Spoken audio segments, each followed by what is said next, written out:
Jeffrey Epstein, যিনি আমেরিকার একজন নাগরিক ছিলেন, আর যে মানুষটা হাজার হাজার নিষ্পাপ মেয়েদের ইজ্জত কেড়ে নিয়ে তাদের পুরো জীবনটাকেই নিঃশেষ করে দিয়েছে। আর এই জেফ্রি অ্যাপস্টেন আর তার সহকর্মী গিজলেন ম্যাক্সওয়েল, তারা দুইজন মিলে প্রশান্ত মহাসাগরের মাঝে একটা দ্বীপ তৈরি করে, যে দ্বীপটার নাম তারা লিটল সেন্ট জেমস নামে নামকরণ করে।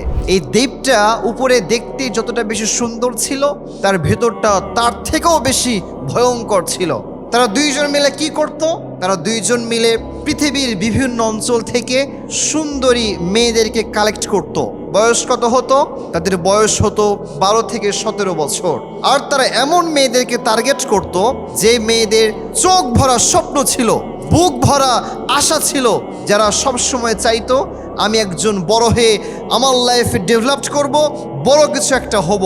এইরকম মেয়েদেরকে মিথ্যা স্বপ্ন দেখাতো, যে মিথ্যা স্বপ্ন দেখিয়ে জেফ্রি অ্যাপস্টেন আর তার সহকর্মী গিজলেন ম্যাক্সওয়েল, তারা দুইজন মিলে ব্যাস এবার আকাশ পথে উড়াল দিয়ে ওই ভয়ঙ্কর একটা জগতে নিয়ে যেত, ওই দ্বীপে নিয়ে যেত।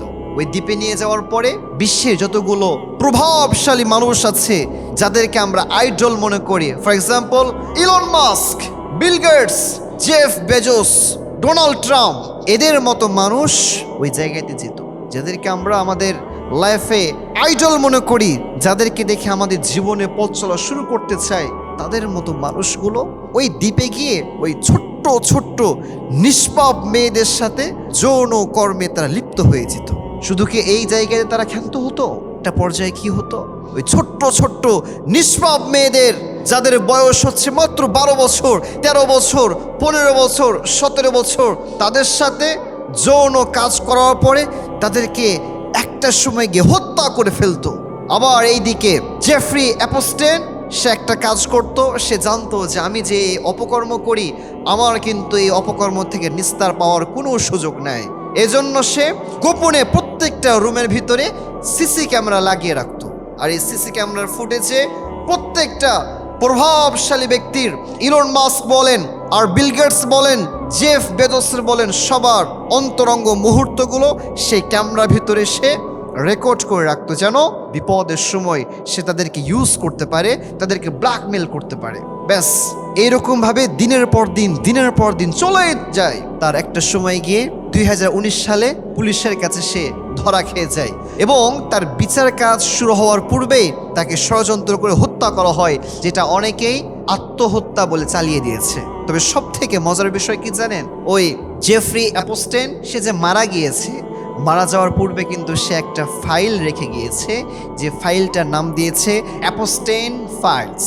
এবং এই ফাইলের মধ্যে যতগুলো মিলিয়ন বিলিয়ন ডলারের মালিক ছিল, ইলন মাস্ক বলেন, বিল গেটস বলেন, সবার নাম সে এই জায়গাতে উল্লেখ করে রেখেছে।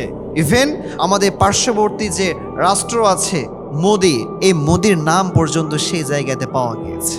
যে জায়গাতে আমরা পৃথিবীর বুকে এই ইলন মাস্ক, বিল গেটসকে আমরা আমাদের আইডল মনে করি, বাট তাদের আসল চেহারাটা কি আপনারা দেখতে পেয়েছেন? আসলে তারা আমাদের আইডল হতে পারে না, তারা আমাদের জীবনের অনেক বড় আইকন হতে পারে না। আর আমাদের জীবনে যদি আইডল হয়ে থাকেন, আমাদের জীবনে আইডল হওয়ার জন্য জাস্ট একজন মাত্র উপযুক্ত, তিনি হলেন আমাদের নবী, বিশ্বনবী মুহাম্মদ রাসূলুল্লাহ সাল্লাল্লাহু আলাইহি ওয়াসাল্লাম। তিনি ছাড়া আমাদের আইডল কেউ হতে পারেন না। যে মানুষটা 63 বছর জীবনে একদিনও একটা মিথ্যা কথা বলে নাই, যে মানুষটা দীর্ঘ 23টা বছর দিনের পর দিন, রাতের পর রাত কষ্ট সহ্য করে গিয়েছেন, এরপর কখনো উম্মতের জন্য একটা সেকেন্ডের জন্য বদদুয়া করেন নাই। যে নবীজিকে তায়েফের ময়দানে আঘাত করা হয়েছে, আঘাত করতে করতে নবীজিকে একবার নয়, দুইবার নয়, তিনবার 3টা জায়গায় আক্রান্ত করে ফেলে দেওয়া হয়েছে। নবীজির কাছে জিবরিল আলাইহিস সালাম চলে আসলেন। আসার পরে বললেন, ইয়া রাসূলুল্লাহ, বলেন আপনার কিসের সাহায্যের প্রয়োজন? বলেন, আমি পাহাড়ের ফেরেশতা নিয়ে এসেছি। পাহাড়ের ফেরেশতারা মুহূর্তের ভিতরে 2 দিক থেকে এত বিশাল আকারে চাপ দিবে, যে চাপের ফলে পুরা তায়েফবাসী নিমিষেই ম্যাসাকার হয়ে যাবে। নবী বলেন, আমি বাতাসের ফেরেশতা নিয়ে এসেছি। বলেন, একটা জাস্ট হুকুম দিবেন, পুরা তায়েফবাসীকে একটা ঘূর্ণিঝড় দিয়ে ম্যাসাকার করে দিবে। বলেন আপনি। নবীজি বললেন, না, জিবরিল এটা করো না, কারণ তারা বুঝে না, না বুঝে করেছে, না বুঝে করেছে, তারা বুঝে না। আহা, যে নবী আমাদের জন্য এত বেশি কান্না করেছেন, এত বেশি আমাদের জন্য দরদ মাখা কথা বলেছেন, আমাদের জন্য সর্বদা চিন্তা করতেন, সেই নবীকে আমরা আইডল না মেনে আমরা কাদেরকে আইডল মানি?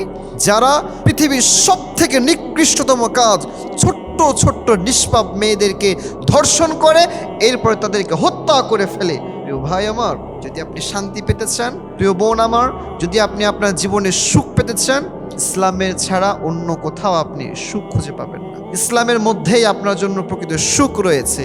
এই জন্য আসুন আমরা বাইরের দিকে না তাকিয়ে ইসলামের পথে তাকান, কোরআনের দিকে তাকান, নবীজির সুন্নাহর দিকে তাকান। আল্লাহ তাআলা আমাদের সবাইকে ইসলামকে ফলো করে কোরআন এবং সুন্নাহ মোতাবেক আমাদের লাইফটা লিড করা তৌফিক দান করুন। সকলে পড়ছি আমিন।